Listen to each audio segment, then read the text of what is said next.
Well, it's a pleasure to be with an audience that doesn't want to kill me for the first time in about 3 weeks. Amy was there, so she knows. I mean, it was Cal State LA was a little bit more than protesters. People protesting is fine. It wasn't just they blocked the exits. I mean, people who were trying to get in were being literally physically pushed around. People were being assaulted. They had to sneak in people 2 or 3 at a time into the room.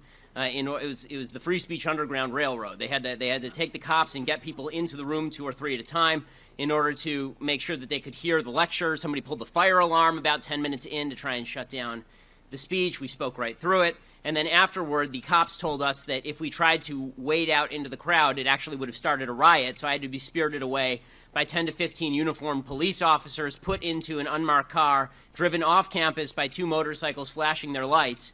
There were multiple television, police helicopters all around the place. And then, as I predicted during the speech, the protesters left there, went directly to the president's office to try and ask for his resignation for allowing me to speak, even though he hadn't allowed me to speak. We told him to go screw himself and went there despite his disapproval.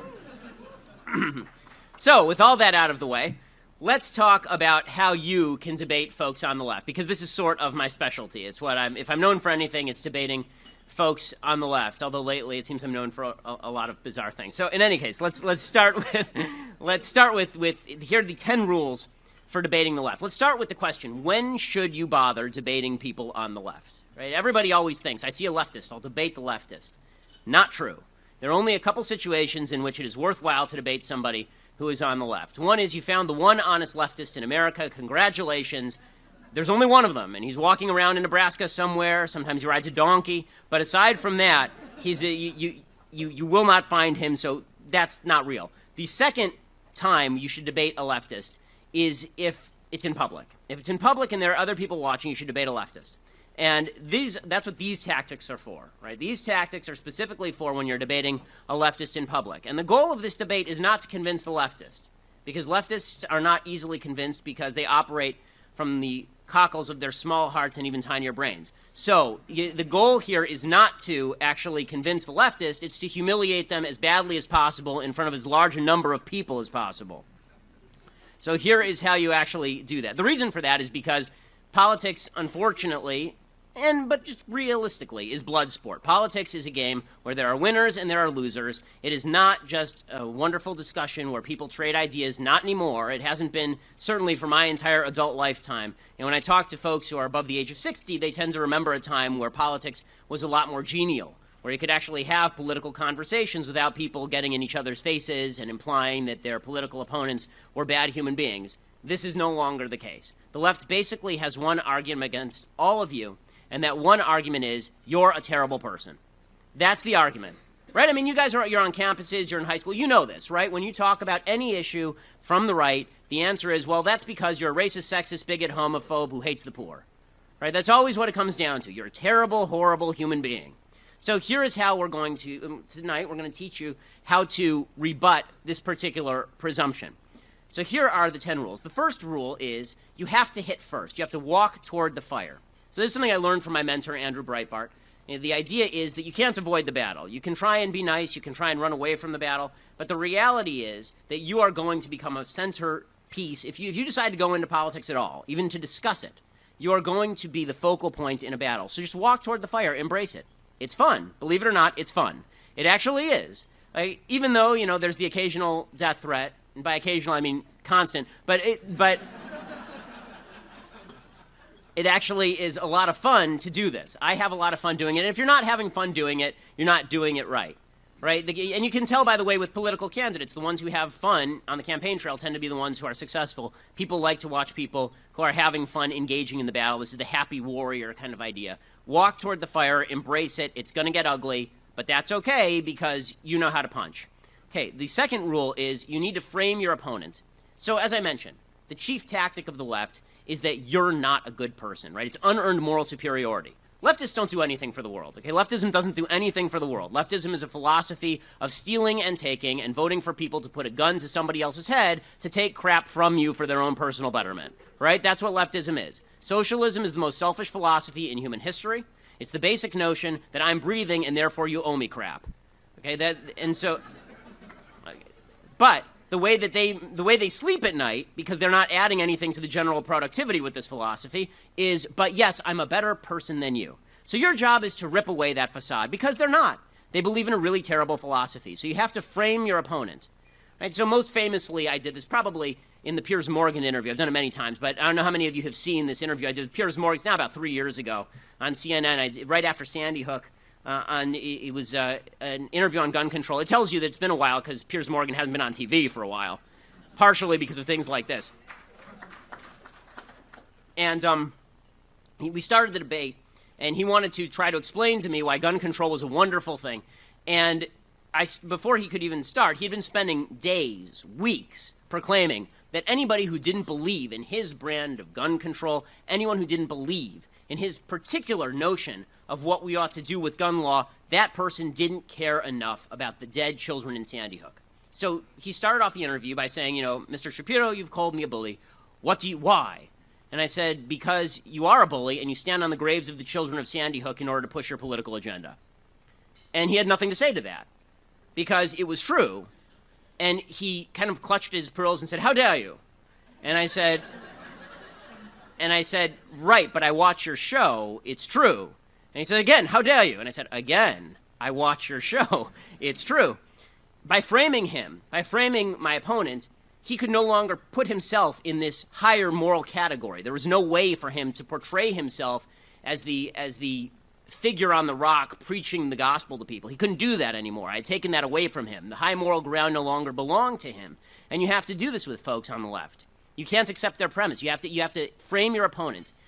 This is because, unfortunately, people on the right, we like to argue in terms of policies and in terms of information. Folks on the left like to argue in terms of character.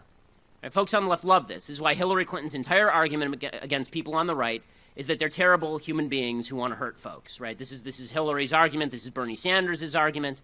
Right? Bernie Sanders has no intelligible argument. I'm not even sure he speaks an intelligible language. But what he does say is that everybody who opposes him is a bad person who doesn't care about the poor enough, while playing the air bongos. If you were debating Bernie Sanders, for example, the first thing that you would say to Bernie Sanders is, Bernie, you like to sit on your high horse and talk about how much people ought to give, what is their fair share. Why is it that you honeymooned in the USSR while it was literally shipping people off to gulags and then killing them? Why is it that you were so okay with the Sandinistas in Nicaragua and you actually made Burlington, Vermont, a sister city to the capital of Nicaragua, in the middle of a time when leftist tyrants were murdering people in the streets? Why is that okay with you? What's wrong with you as a human being? Put him on the defense. You have to frame him as a person, right? Because now he knows. He's on notice. It's mutually assured destruction. If he's going to bring a character attack, you're going to bring a character attack, and yours is based on fact while his isn't. So you have to frame your opponent. Rule number 3, you have to frame the debate. So what the left likes to do is argue the debate in their terms. And they have all sorts of tricks for this. So, for example, on same-sex marriage, the way they frame the debate is always, why do you want to stop two people who love each other from marrying each other? This is always the way that they discuss this issue, right? That's always the question. And the answer to that isn't, well, I do want to stop those people from marrying each other. The answer is, why do you think a child does not deserve a mother and a father? Or you have to change the terms of the debate, because they're actually two separate questions. And the second one is significantly more important, because personally, I don't care about what two people want to do with their lives. That's their problem. I may think it's sinful, but welcome to America, where I can think something's a sin and you don't have to agree. The problem that I have is when you're suggesting that government ought to value certain relationships above others when those relationships are specifically about the bearing and rearing of children. Right? So you have to reframe the debate. You have to find the actual reality of the debate, not the happy talk, not the happy emotional talk of the left. What is the debate actually about? Okay, the fourth point here, you need to spot inconsistencies in the left's argument. This takes research. You actually have to know the left's arguments better than they do. So I'm sure that a large number of college students here go to college campuses that orient to the left, that are very much to the left. Good, good. This will make you a better weapon. Really, I went to UCLA, I went to Harvard Law. I can argue the left side of the position pretty much as well as any leftist. And I'm talking about high-level leftists, because if you spend time learning their arguments and then learning to counter those arguments, you're never surprised. And it turns out that the vast majority of people on the left are wildly inconsistent, internally inconsistent about their arguments. Because the truth is that if they told you what they really believed, everyone hates that. right? What the left actually believes deep down is so reprehensible and so repugnant and so gross that they will never say it out loud. Instead, they cover it in a sort of patter that's completely inconsistent. So to give a gun example, one of the things you'll hear from the left about guns is that assault weapons bans are the greatest idea in the world, which makes no sense, right? The vast majority of murders that are committed with guns are committed with handguns. Why don't they want to ban handguns? The answer is, well, this is true also. There's no such thing as an assault weapon. But the internal inconsistency in their argument, is that they say assault weapons are bad because they kill lots of people. The truth is that handguns are used in far more murders than so-called assault weapons. So why don't they want to ban handguns? Okay, now the reality is they do want to ban handguns. But when you get them to admit that, it makes them uncomfortable because no one actually wants to ban handguns in the United States except for like 5 people, and they're all in the Obama administration.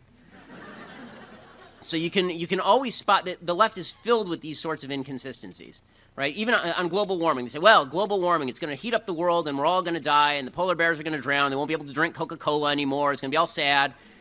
And don't you want to stop that? And then you say to them, well, but by your own scientific studies, isn't it true that you don't know what level of carbon emissions lead to a certain level of temperature increase?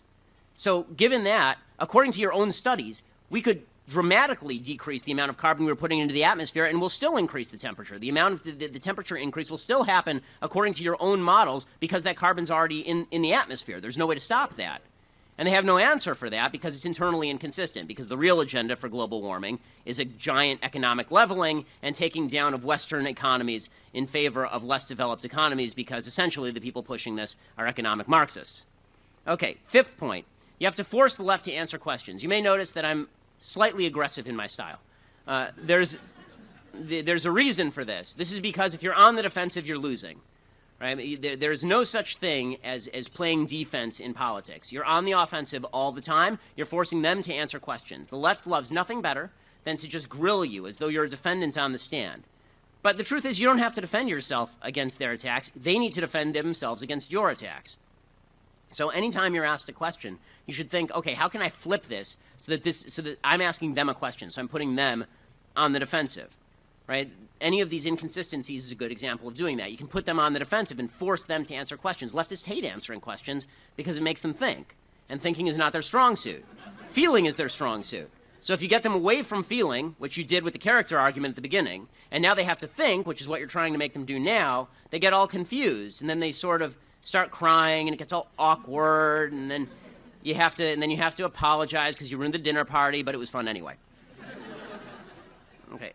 The 6th point here is not getting distracted. So you'll notice when you're in debate with folks on the left, they always have a red herring. It's amazing. I've been giving this particular speech, I've been giving for probably 5 years at YAF, and they're still using the same red herring.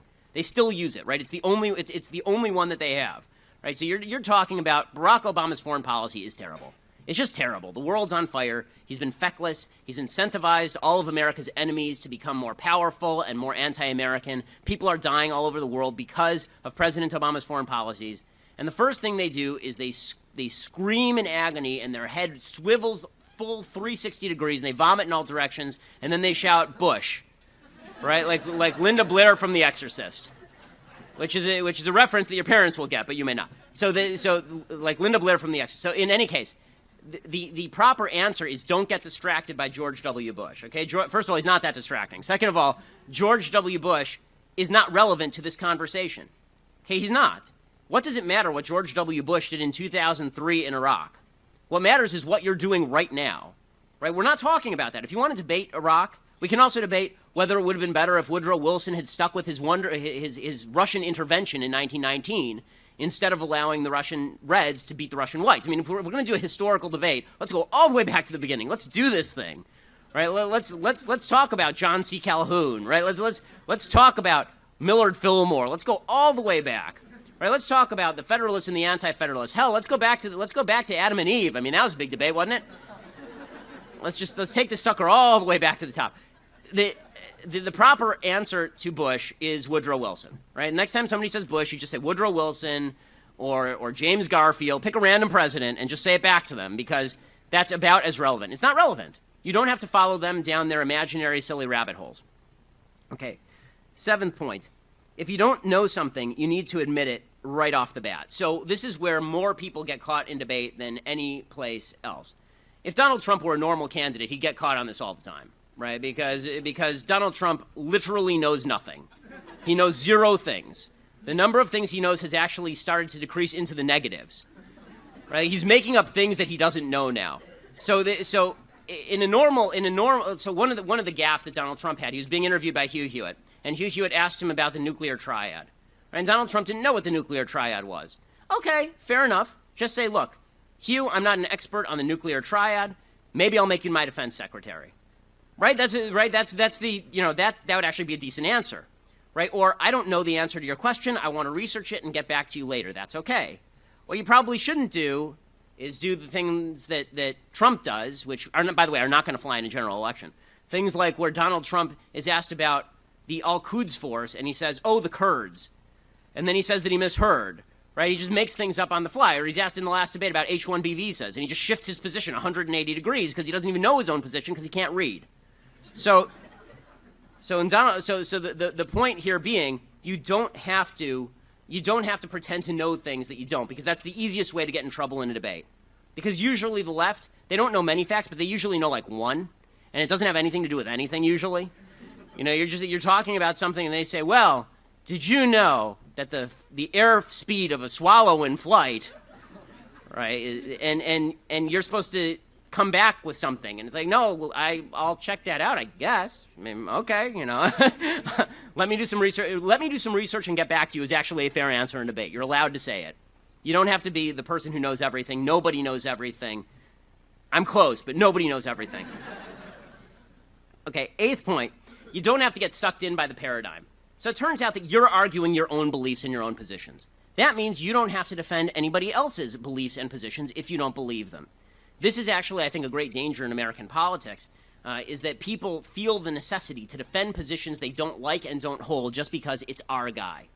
So, for example, everybody likes Ronald Reagan. Ronald Reagan's great. Okay, we're all agreed, right? Ronald Reagan's terrific. Okay. Ronald Reagan did stuff that was not great. Ronald Reagan, for example, passed amnesty, right? Not a great thing. Thing we all agree at this point, not a wonderful thing. Ronald Reagan was working with a Congress that raised spending. Not a wonderful thing. Ronald Reagan acknowledged he made mistakes. Ronald Reagan, when he was running for president, acknowledged the biggest mistake he made was in this state when he made abortion more available. Right? People make mistakes. That's okay. And you're allowed to say, I disagree with that position. You're allowed to say, you know what, that's just not something, we can argue this, but honestly, it's not a position I hold passionately. You don't have to be sucked in by the paradigm. So if somebody says to you, well, you know, that's not what Bush says. Okay, so what? If you don't agree with Bush, you don't agree with Bush. He's not God, right? There's only one of them. So there's no reason why you have to follow or idolize a politician to the extent that you're going to shift your own positions based on idolatry of a politician. 9th point. It's actually kind of fun once in a while to let the other side have meaningless victories. This makes you look moderate, which is the left's favorite thing. So one of the things that you can do with the left is they like to play these linguistic games. So, for example, immigration reform. Right? The whole purpose of the immigration reform discussion is to make you sound like you hate Mexicans. Right? That's the whole point of the immigration discussion as far as the left is concerned. Donald Trump makes it easy for them to make this argument, which is one of the problems I have with Trump. When they say, you know, immigration reform, and you say, they say, are you for immigration reform? And you say no. Then they say, you hate Mexicans, right? That's always the next line. It's on page 42 of the handbook. The proper answer to are you for immigration reform is, sure, I'd love immigration reform. Now, what specifically are you talking about? Right? So for a second, they think you're agreeing with them. And then it turns out you're not, because you're actually asking them to define terms. What the left likes to do is they like to pick terms that sound really nice.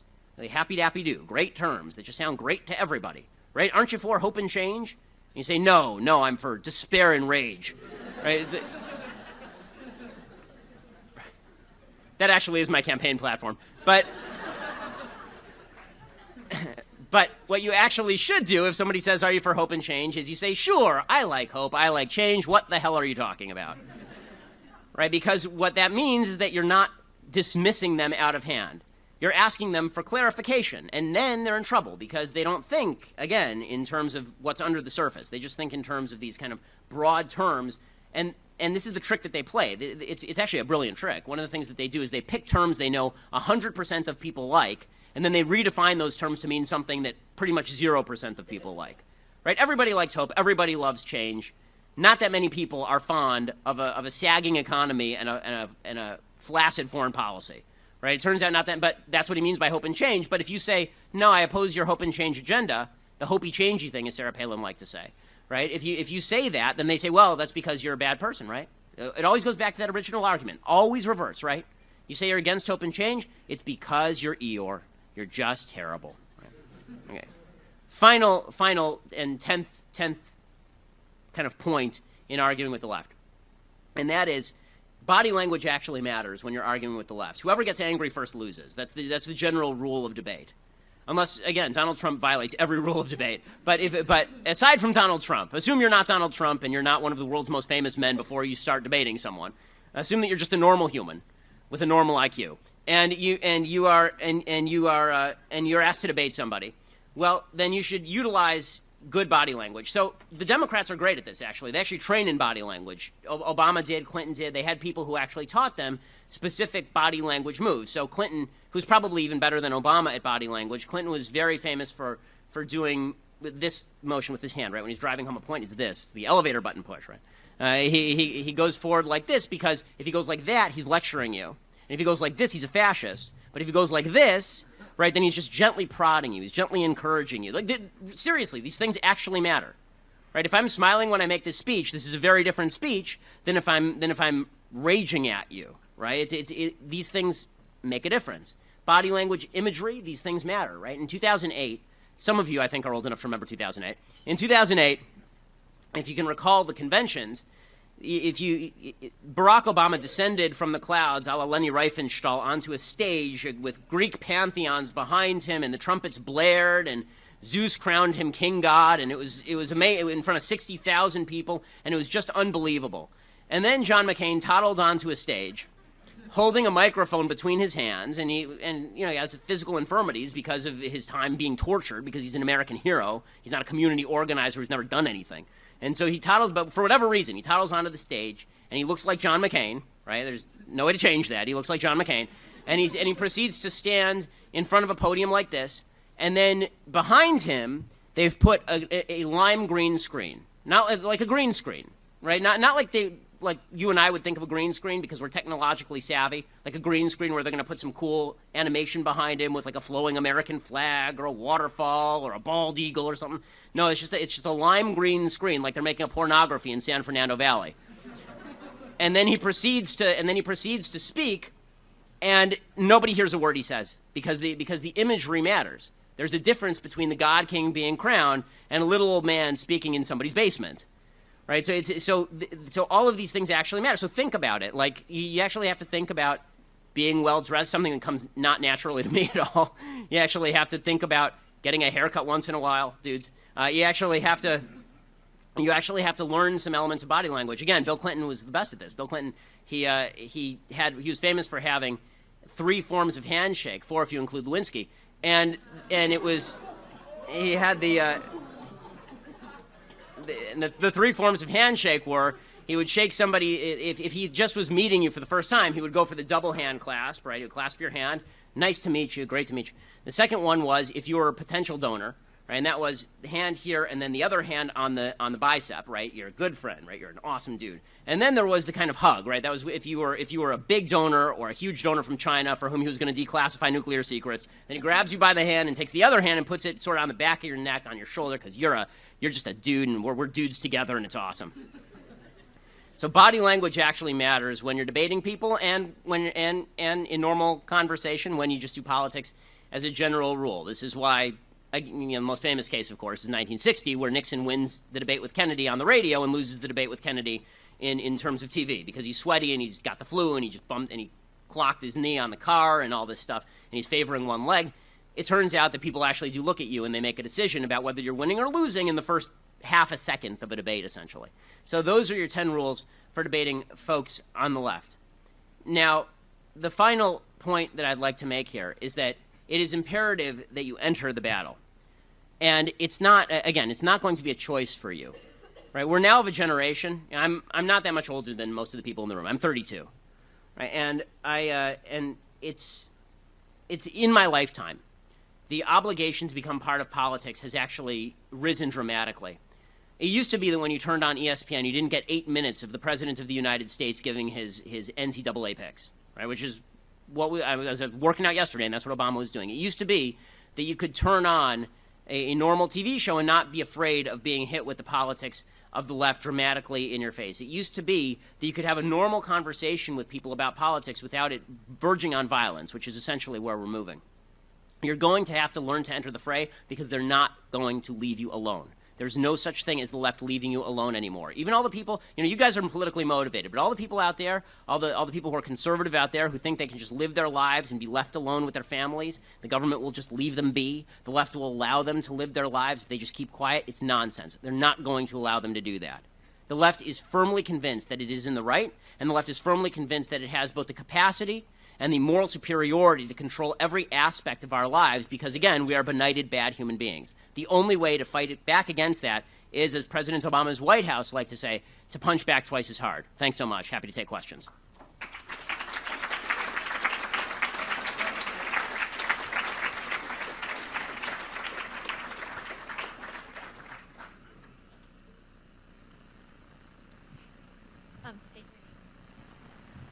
My name is Duncan Repke. I go to Pacifica High School in Garden Grove, California. My question for you would be, I know you're an active supporter of the Never Trump movement, and I also agree with that, and my dad agrees with that, and many other conservatives agree with that. And what more do you think we can do besides not voting for Trump, like we've been doing the previous elections, picking the lesser of two evils, besides just not voting for those candidates moving forward? What else could we do to further the conservative movement? Okay, so, I think that, you being involved with YAF is obviously a major way of doing that. You're active and you're part of an organization that actually is taking steps to try and convert people and have them join a broader conservative movement. For folks, this is a major debate, and it's going to rage all the way to the election, basically, between the Never Trump folks like me and people who say, well, if Trump gets the nomination, it's him or Hillary, you got to pick one. Right, and which is an argument that I perfectly understand, and I think that it's a decent argument. It's not a bad argument. The question is, what is your priority, right? If your priority is this election, is it this election? People are always saying this election is the most important election of our lifetime, and it's always true because the election that happened 4 years ago isn't as important as the one happening now by definition, right? You can't do anything about that one unless you have a time machine and it goes 88 miles an hour. So you're stuck in a position where whatever is happening now is the choice in front of you. The problem is that conservatives have always thought, because we're an older movement typically, YF's unique in this way, it's a young movement, but because conservatives are disproportionately old, they tend to think in terms of the next 6 months, not in terms of the next 60 years.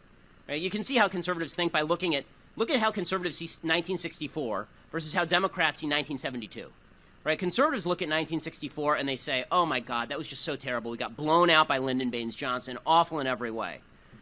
But if you think about it, without 64, there is no 1980, right? That's where Reagan really comes to national prominence with the time for choosing speech. Right after that, he starts running for president, essentially, for the next several election cycles. You don't get to 1980 without 1964. Conservatives should look at 64 and say, yes, that was a loss, but that was a loss in service of a greater gain. We lost the battle to win the war. Democrats do see things like that, right? Democrats look at 72 and they look at George McGovern and they say, God, that was a bad loss. But you know what that caused? We were in the wilderness for a while, but look at us now, right? We pushed hard to the left, and now we're embracing all of the things that George McGovern wanted. We are now pushing in the White House. We now own the White House because we pushed that hard that way. So the question is, are we going to build a movement, or are we going to try and win an election? Normally, in a normal election cycle, you'd be able to say both, right? We have a candidate we can back. It's a great opportunity to both build a movement and win an election. The problem comes, what happens when you have a candidate who's not interested in your movement? What happens when you have a candidate who does not reflect conservatism in any way? And to me, that's Trump. I think Trump is a leftist in sheep's clothing. I think that he changes his mind every 5 seconds. I think he's an authoritarian egotist running for self-glorification. And I think that he is perverting the conservative movement into a Trump worship service. And that's disturbing to me on every level. To get back to your real question, though, as far as young people getting involved, be involved with YAF. Email me at bshapiro@dailywire.com. That's my email address. And we're building a grassroots movement, working with YAF too. And we need to all be. We're in this together because listen, we're either going to end up in the Gulag together or the White House together. Those are basically the two choices. So it's up to us. Yes, Hi, I'm Maddie Mitchell, and I'm from Hillsborough, Wisconsin. My question is that, as you see Trump the same way that I do, many are saying that this is going to be the end of the GOP party, and if he is our candidate, thank you, nominee. Yes. Where do you see America in 4 years if Hillary and Trump are our options? Okay, so, I'll take them one at a time. If Hillary is the president, I think that we continue speeding along at 50 miles an hour toward the cliff. If Trump is the nominee, or if he wins the election rather, then I think we speed toward the cliff at 35 miles an hour, and he guts the conservative movement while he's at it. That's my objection to Trump. So the main objection people have to the Never Trump movement is, well, aren't you handing the Supreme Court over to Hillary, right? Hillary's going to have a 0% shot of picking somebody good. Trump is going to have a more than 0% shot of picking somebody good. I have two responses to this. Number one, I don't think that Donald Trump will actually pick somebody conservative because he's not a conservative. He's going to do whatever makes him popular. Donald Trump has a particular campaign style. He picks the most extreme position, and then if nobody likes it, he moves it. Right? And he's done this on literally every... He has not held a single steady political position for more than the last 15 seconds, except that he hates free trade, which he's wrong on. Right? That's literally the only position he's held consistently for the last 15 years. So the idea that he's going... No, don't worry, we'll control Trump when he's in the... You got to be kidding me. Nobody controls Trump. His wives can't control Trump. Right? Nobody controls Trump. So as far as what happens if beyond that, I have a structural objection to the idea that all of American liberty rests on one justice on the Supreme Court. If we're that close to the end of liberty in the United States, liberty's gone already. It's just when Scalia died, we all felt like conservatism had a stake rammed through its heart. That means that conservatism was the walking dead already. It was just waiting for somebody to put that stake through its heart. The reality is that if conservatism is to return, it's not going to return on the national level faster than it returns on the local and state level, where Republicans actually are dominant. And the fact is that Gerald Rosenberg is getting a little obscure, but Gerald Rosenberg wrote a very good book I think it was in the early 90s, called The Hallowed Hope, talking about what the Supreme Court actually does and what they don't do. And he makes a very strong case that for all of the talk about how the Supreme Court controls American life, that's not really true. The Supreme Court sort of follows trends that are late to the ball game usually, and in essence, it comes down to the states anyway if the states are to resist the federal government. So, again, to me, the survival of the conservative movement is more important even than that fifth justice on the Supreme Court. Hi, my name is John. I'm from San Diego High School, and I wanted to ask, very recently you did resign from Breitbart, or some of us know it as Truckbart. I wanted to ask, why did you feel that you needed to resign, even though you had a really high position at that place? And if you could also explain the philosophy of Andrew Breitbart. So I'll start with the philosophy of Andrew Breitbart, and then I'll say sort of what I can on this topic because there are legal matters pending. So the philosophy of Andrew Breitbart wasn't even really conservatism as much as it was there are bullies out there and you need to fight them. Right? Andrew was not a political guy. If anybody who knows Andrew knows this. Right? I knew Andrew for a long time. I knew him since I was your age. I knew him when I met Andrew when I was 17 years old, and I knew him until his death. And we were good friends.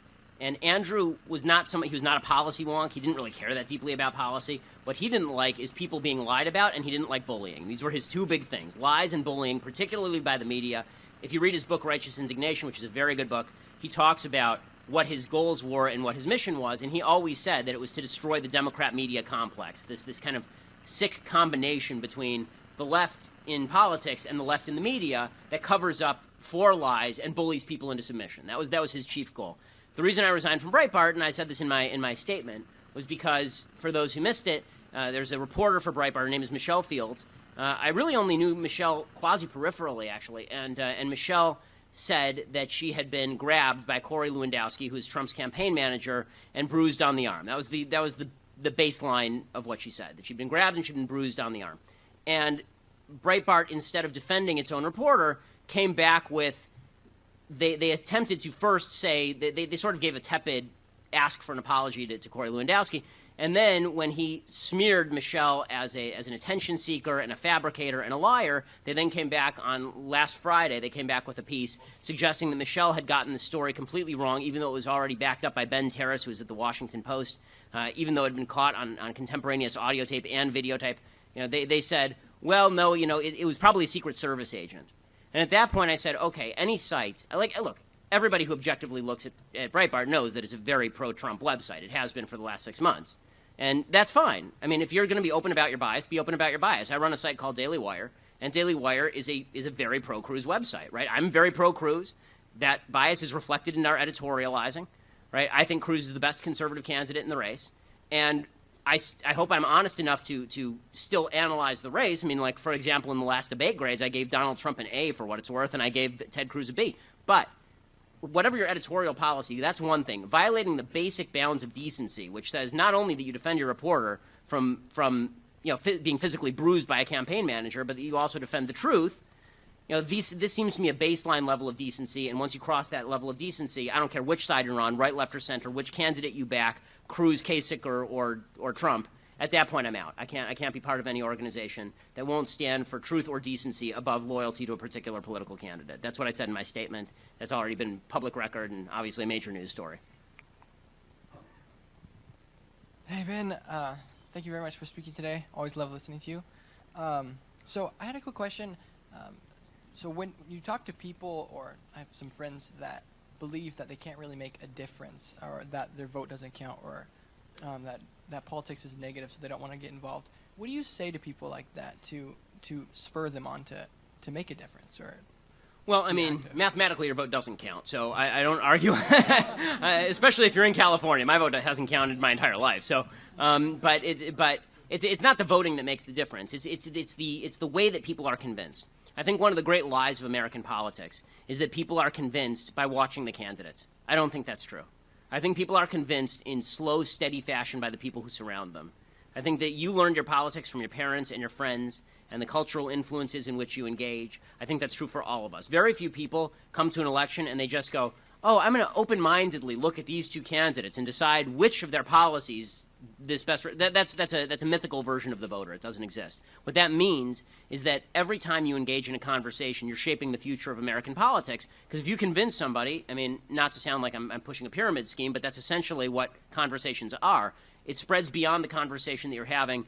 This is particularly true if you're doing it in front of a lot of people, because then that can actually have an impact on a lot of folks. I mean, I have to say I'm constantly moved by the fact that there are so many. I do this podcast, and I would say 75 to 80% of the mail I get is from people under 20, and probably 30% of it is from people under 13.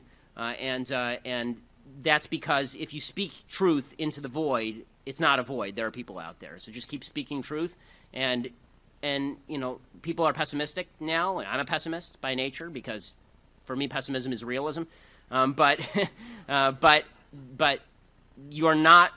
Your obligation to fight has not been relieved just because the battle is fierce and difficult. Hello, Mr. Shapiro. I'm Gabrielle DeRozier, and I'm from La Costa Canyon High School in Carlsbad, California. And regarding your points about how to approach a Democrat, or the liberals, so obviously I'm in Southern California, which is pretty heavily armed with a lot of liberals. So when dealing with students, like my peers, I feel that your points are very useful to have in our repertoire, but when dealing with our teachers, I feel like kind of a little bit more trepidatious when I try to approach them, especially with one of your points in exposing them a Democrat from like a large crowd. How should I approach dealing with my this is a great question. So number one, I share your lament. I'm from SoCal also my whole life. And as far as how to deal with teachers, be smart. I mean, I've said this in every speech ever. Don't get an F just to tick off your teacher, right? I mean, teachers are unfortunately notoriously small-minded. And so if you say something with which they disagree, very often they will punish you in the classroom. So you sort of have to gauge the cost-benefit analysis. But what I found most useful when I was in college was not to – it depends. I mean, when I was at UCLA, most of my papers were graded anonymously. So which meant we used blue books at UCLA. And so this doesn't typically happen in high school. But when you get to college, it's more useful. You use blue books at UCLA, which means that you write your student ID number but not your name. So what I would do is I would be a hardcore conservative in class. I'd speak up against the teacher, tell the teacher was wrong, and then I would write like an out-and-out Bernie Sanders communist in my blue books. And that's how I graduated summa cum laude from UCLA. So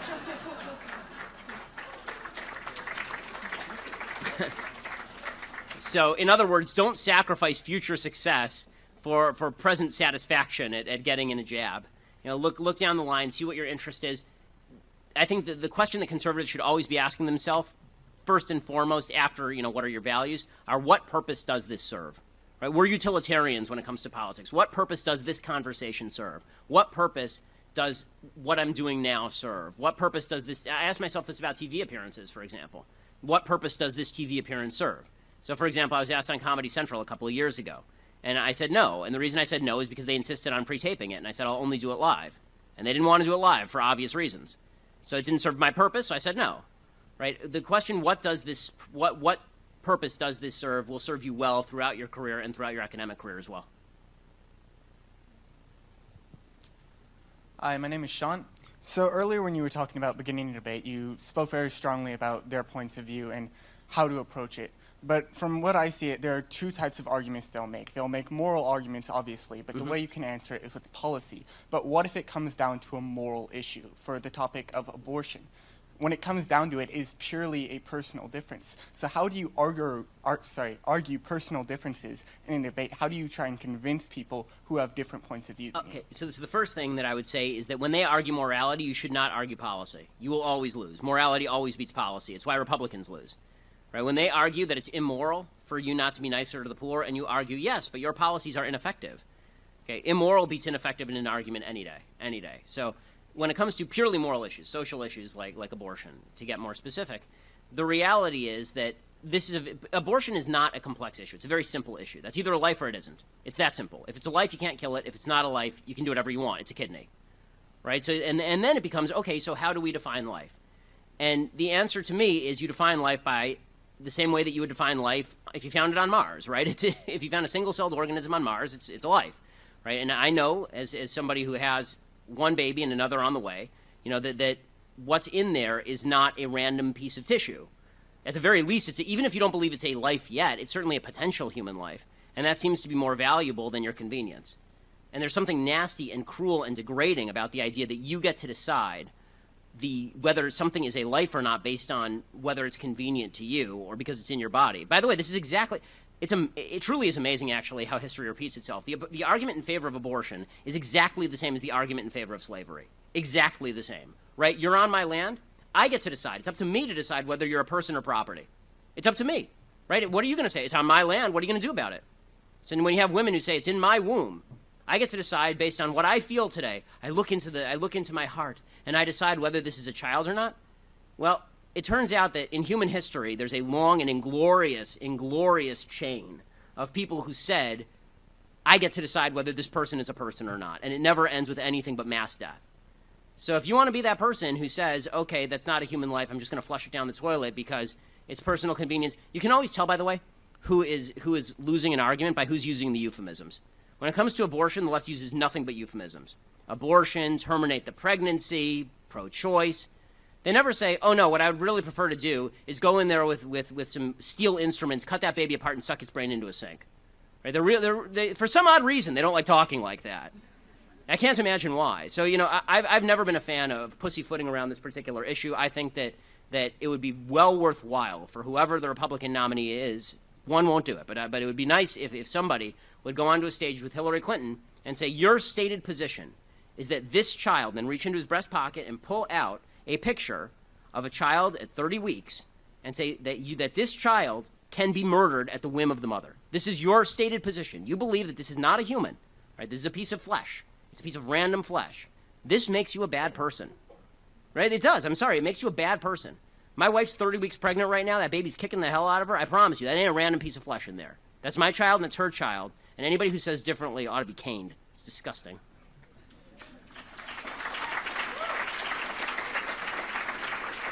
And just to clarify for the Donald Trump voters, that's not literal. People shouldn't actually be caned for their opinions. Is this on? I'm Mackenzie, and I go to Carpenter High School. And I often get asked questions about abortion all the time. Mm-hmm. And it's really difficult for me to come back with, my answer. And people always ask, well, what if the woman is raped? What do you do? What would you say in that case? Yeah, so what I always say with regard to rape, for example, is that if a woman is raped, we should find her rapist, we should track him down, and we should kill him, right? Or castrate him. These are my two options. Pick one, Whichever one you please, right? Either one of those is okay. Also, it's bad to kill babies. That's my answer. They're completely unrelated. The two topics are completely unrelated. The source of the pregnancy and whether that's a human life in there are two completely unrelated topics. Right? It's a very difficult emotional issue, which is why my personal view of abortion is that when the mother's life is in danger, then abortion is appropriate. That's my exception. Not the health of the mother, the life of the mother. And for me, that includes suicidality, for example. So if a woman is suicidal and she's going to kill herself because she doesn't want to bear this child, then abortion is appropriate. But other than that, these are two separate issues, right? Because rape is wrong, and so is killing babies, it turns out. Two things can both be wrong. They're not equally wrong. You know, in fact, it depends which way you view it. But the fact is that what they want to do is they also, let's be real about this, what the left wants to do is pick the outlier and then use it to justify all the rest of the abortions. Okay, 99% of the abortions in this country have nothing to do with rape. Nothing to do with rape. They have to do with people having irresponsible sex. They have to do with convenience. They have to do with age. They have to do with they don't like whether it's a boy or a girl. So what they like to do is they like to take the one outlier case and the one that tugs at the heartstrings and then say, well, let's just make abortion legal in all circumstances based on that. How about this? I'll make an agreement with the left. Let's outlaw all rape except for rape. Now are they happy? Of course not. Right? Of course not, because they're not really talking about rape. They're talking about how they want all abortions to be legal, and they're using a marginal example as the rule in order to make sure that abortion is legal across the board. You should say that to them. If they say rape, you should say, listen, how about this? We'll make a deal. All the rapes, all of the pregnancies that do not spring from rape must be carried through to term. Now are you happy? They won't be happy, I promise you. And that's how you expose them. That's how you say, well, then it really isn't about the rape, is it? You're just using that as an excuse. Hi, Ben. My name is Matthew, and I go to a school, a Catholic private school that is full of leftist, statist punks, and I hate them. And my... It's like an Alcoholics Anonymous meeting. Yeah. It's an oxymoron, I tell you. So in the very rare case where a leftist uses evidence, logic, and empiricism, how do I combat, like, statistics they propose? Who is it and when has it happened ever? Thank you for answering my question.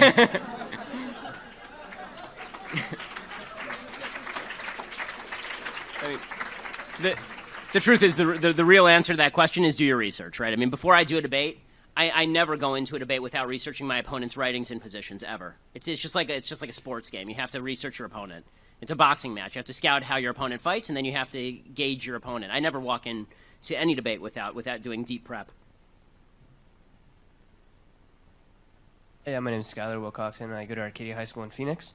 And when you come of age of 35, would you ever run for office? Would I ever run for office? Well, apparently anybody can. This is what we're finding out. Right? This is what we're finding out this time around. So, yeah, why the heck not? It might be fun at some point. I mean, I'm not sure how it would go over, but, you know, it would be... Who knows? I mean, Ben Carson could do it. And so is Donald Trump, and he's winning, just like Charlie Sheen. So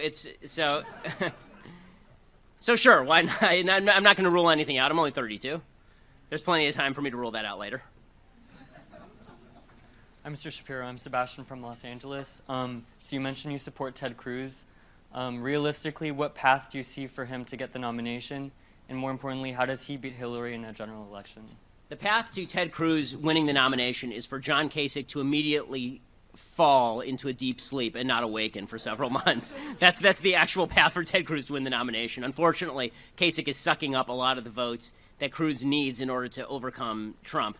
And the other possibility is, and this still has to do with Kasich, is that enough votes are deprived of Trump that he doesn't get to 1,237 delegates, right, and we go to an open convention. If we go to an open convention, Trump is doing what Trump does. He's doing the Joe Pesci routine. Right? It'd be a shame if this entire convention burned down because my supporters riot. Wouldn't that be terrible? I'm not endorsing it. I'm not endorsing this thing. I'm not endorsing this thing, right? But if it happened,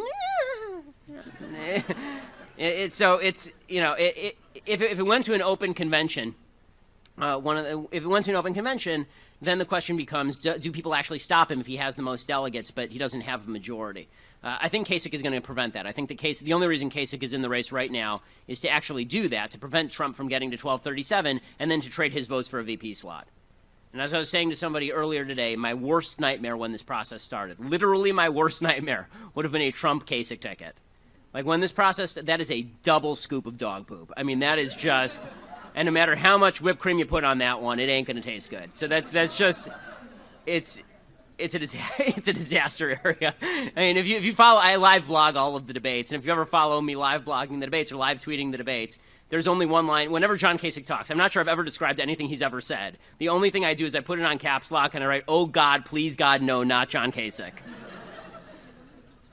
So, in other words, Cruz has some problems. So, his path to the nomination relies heavily on party elders leaning on John Kasich to get out for the good of the party, or, alternatively, on presidential candidates putting aside their egos on behalf of the betterment of the country.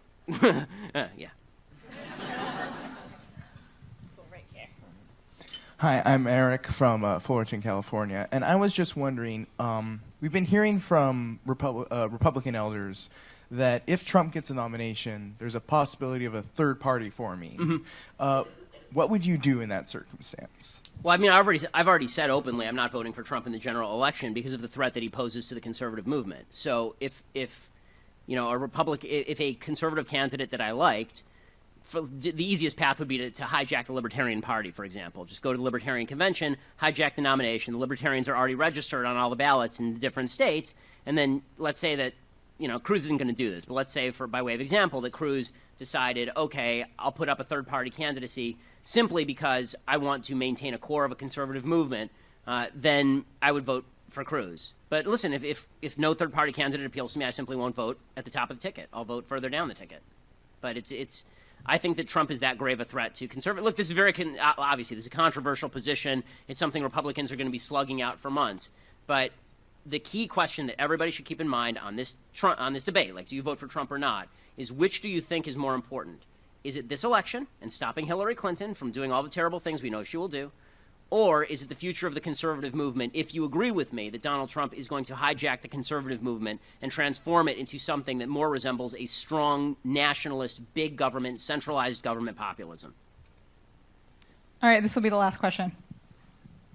Hi, I'm Mona from Canyon High School in Orange County. When did you first realize that you wanted to pursue your interests in politics, and why?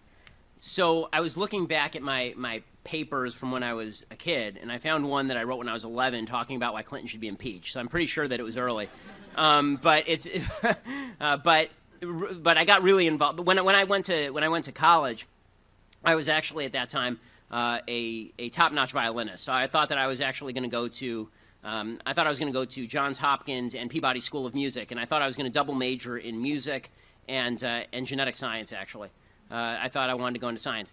And because I graduated high school at 16, my parents said, "You're not going all the way across the country. You're living at home and you're going to a local school."